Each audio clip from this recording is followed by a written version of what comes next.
وشەویستەکەم یۆجا عیبادەتە فرە گەورەکە کە ئینسانی موسڵمان جێبەجێشکەرەوە ئانە دڵ و موسڵمانی تەری بۆەوە یۆجا نامەکە خوای جەلە جەلالهو ئەلجەبارە جەبار یۆجا معناکەش ئانە کە خوا جەلە جەلالهو هەرچی کەم و کەسری خەڵکین یا مەخلوقاتیشە گردی ڕێک وزۆوە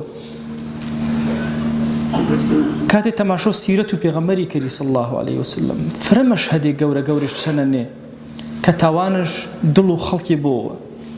جابر و کوڕ عەبدوڵای فەرماوە ڕۆیشە مزگینە نیشتە بێنارە فرە غەمبار بێنە کاتێم زانە یۆ ئامە پاڵمە نیشتەرە تەماشەم کرد پێغەمبەرە صلی الله عليه وسلم فەرماواش مالی ئەڕاکە مەهمومەن چێشاوینۆڵ بە هەموو غەم و نیشتەنیرە ماسواتم ئەیوە شەویست وەڵا چێشڵ عەرزکەر و تاتەم شەهید بێن و قەرزێ فرە ئینا سەر و شانێم و پێغەمبەر صلی الله عليه وسلم نەتاوێ قەرزەکەش پێ بۆوە بەڵام تەماشۆی کەلیماتە جوانە کرد ئەی جابر ئەرێ من کۆمەڵی کەلیمە پەنە واچوو کەلیماتە پەنە واچوو ئی کەلیماتی ئەگەر واچیشە قەرزەکە سەر و شانەی تۆ لام شۆ ئی هەموو غەمەتە لام شۆ اللهم إني أعوذ بك من الهم والحزن والعجز والكسل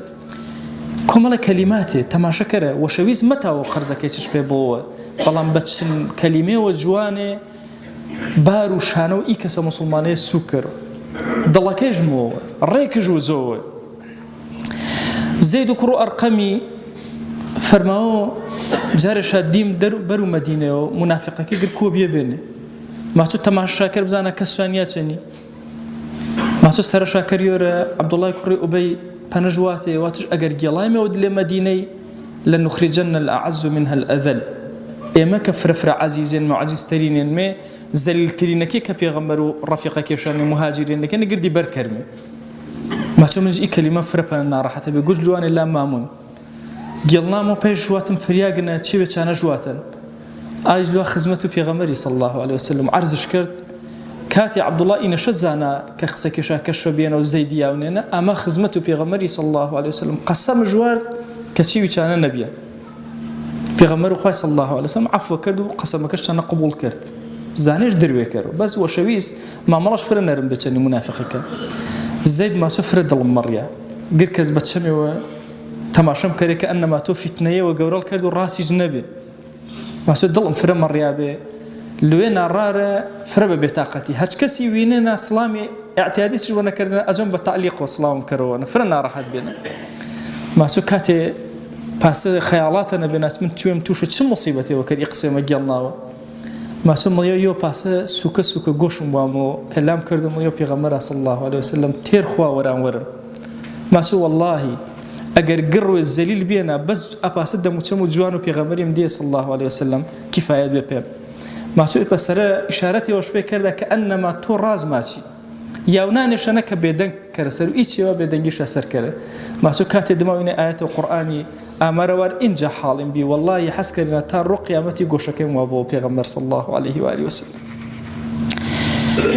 ڕۆی گرد و هاوڵا کۆ بێ بێنێ ئامێ فەقیرەکەت لێ مەدینەی واتشە ئەی پێغەمبەر صلی الله عليه وسلم وەڵڵاهی ئەمە تەماشەکەرمەوە فرە فەقیرن مە هیچمانیا بەخشمێ ذهب أهل الدثور بالأجور قورآنێکە دەوڵەمەندێنە هەرچی ئەجر و پاداشتا بەرزشە نما پێسە ئێمە کەرا ڕۆچێ پێسە ئێمە گەرا عیبادەت پێسە ئێمە کەرا کورە چەندیانە خێر و خێرات کە وەڵڵاهی ئێمە هیچمان نییە مەزانێت چێش کرد وەشەویست صلی الله عليه وسلم دڵ شامەوە دڵنەوایی شاکەرەوە کورە سبحان الله کردێ سەدەقەن پێشمە خۆ سەدەقە هەر خێر و خێرات نییە شمە مادام سەدەقە و ماڵیتانیا سەدەقە و زوانی کردێ سەدەقە و دڵی کردێ عیبادەتی تەرێ فرێنێ جێبەجێشا کردێ فەرماوە شادماتر والله ئاڵی ئانەیشە کەرا فەرماوە ذلك فضل الله يؤتيه من يشاء إن فضل خوايا بڕێ زیاتر کەرا بڕێ کەمتر کەرا شمە زیاتر چایشا کردێ وێ تامان دێ زیاتر مادام بازاڕەنە نیەن دێ تاو دیاگە کاتەرینە و مەشە دەکاتەر و عیباەتی نەبی دێ ئینە گرد دڵنەوایی پێغەمبەرین صلی الله عليه وسلم پێی دڵە مەڕیایەکە جا ئارۆنە جەگر کاتێ زیاتر ئومەت و پێغەمبەری صلی الله عليه وسلم هەرمانە ئەشم سەر و ئانەی کەرمێ دڵ و یەکتری ڕاگیر کەرمێ دڵ و یەکتری نەمارمێ زانمە یاگەوەنە مسلمانی غەمبارە دەمشۆ بلمێ ئی گروپێنەوە ئاروی و ئی شێوازە مامەڵە و ئاروی کە کردن ما و بەش بەشێ بێنمەینە غەڵەتە ئومەت و ئیسلامی ئومەت و پێغەمبەری صلی الله عليه وسلم گر پێسە یەک لاشەی چانن ئەشم یەکتری شکستەکە یەکتری گر ڕێکێ کەرمێەوە چەند یەکتری ساقێ بیمێ ڕاستێ بیمێ اینجا ئومەت و پێغەمبەری صلی الله عليه وسلم هەنگاوە منێ وەرمێزەوە وەرو ئانێ هەر یۆجە ئێمە ئەشم فرە ئاگاژ دڵ و ڕەفیقە کاش بۆ قەومە کاش بۆ نزیکە کاش بۆ هام کارە کاش بۆ دائیمە بە کەلیماتێ جوانێ بە وشێ جوانێ گێڵە دلێ کەلیماتە کاتەرە کام شافرە جوانە ئانێشە پە براکەڵ بەکاربارە ڕەنگە کەلیمێوە تۆ مصیبەتێەوە فرە گەورە ئینسانێوە ڕزگار کەرۆ زانی ئینسان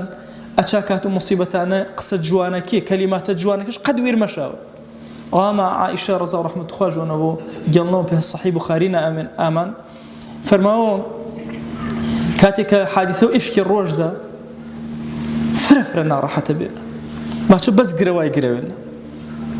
تەماشەکەرێنە حتا ئاەچم تاتێچم لێ تەمام تەماشە نەکەرێنێ ماچۆ ژەنێەوە ئەنساریە ئەمە چەندیم نیشترە تێرگرەوە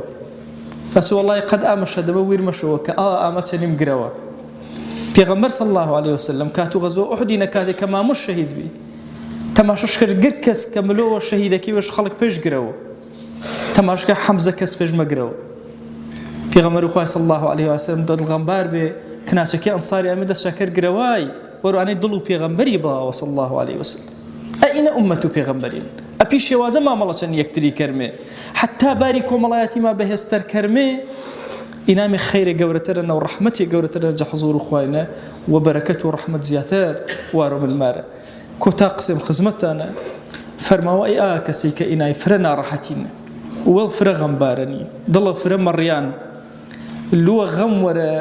دڵمەڕیایەکان ڕێکی کەرەوە خوا دڵی و مەڕیای تۆ ڕێککەرەوە داوا کەر و جەزات و پاک و پەروەردگاری دڵی شکستەما جارێوەتە ڕێککەرەوە و ساغکەرەوە و ڕەحمەتەکە وەژمجەوە ملمارە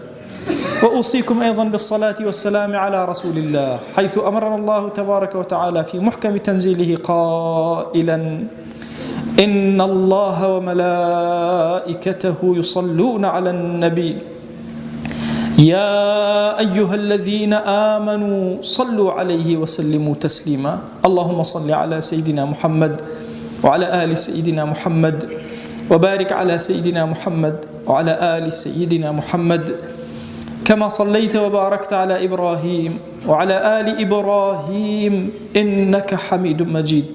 اللهم اغفر للمؤمنين والمؤمنات وللمسلمين والمسلمات ولمن أنشأ هذا المكان اللهم أعز الإسلام والمسلمين وأهلك الكفرة والملحدين اللهم انصر من نصر الدين واخذل يا رب من خذل الإسلام والمسلمين اللهم آت نفوسنا تقواها فزكها أنت خير من زكاها أنت وليها ومولاها آمين آمين والحمد لله رب العالمين أقم الصلاة يرحمك الله.